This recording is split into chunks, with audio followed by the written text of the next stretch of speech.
रोजच आपण शिरा वगैरे बनवतो, पण आज हनुमान जयंती आणि माझ्या मुलीचा बड्डे आला. मग ठरवली छानपैकी घरच्या घरी बुंदी बनवायची. बुंदीसाठी मस्त बेसन मिक्स करून घेतला. इथे 1 वाटी पाणी आणि 1 वाटी साखर मस्त पाक करून घेतला आहे. तेल कडक गरम करून घेतलेलं आणि झाऱ्याच्या साहाय्याने बुंदी पाडून घेतलेली.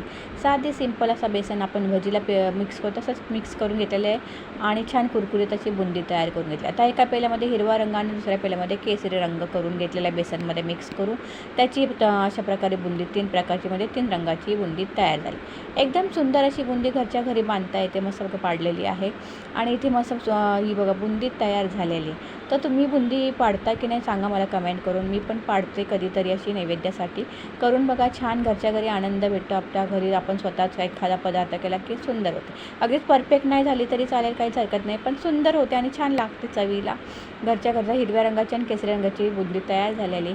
साधी सिंपल रेसिपी आहे, पण सुंदर अशी बुंदी घरच्या घरी करायचा आनंद आणि आपण काहीतरी छान करतो याचा आनंदही मिळतो. नक्कीच करून बघा घरच्या घरी. कमी पैशात आणि कमी साहित्यात अशी मस्त बुंदी तयार झाली. पाकामध्ये थंड झाली करून घ्यायचं. पाक थंड झाला की बुंदी 10 मिनिटं बाजूला करून ठेवायची आहे. मिक्स करून घ्यायची आणि 10 मिनिटं बाजूला करून मस्त मोकळी होती आपोआप. मस्त छान झालेली बुंदी. अशा प्रकारे बुंदी करा आणि खा. आवडल्यास लाईक शेअर सबस्क्राईब करायला विसरायचं नाही. अशी बुंदी केली की मला कमेंट करून सांगा. चला तर मग मस्त की बुंदी खायला आवडल्यास लाईक शेअर सबस्क्राईब कराच आणि कमेंट करून सांगा तुम्हाला कशी वाटली बुंदी. चला तर पुन्हा भेटू.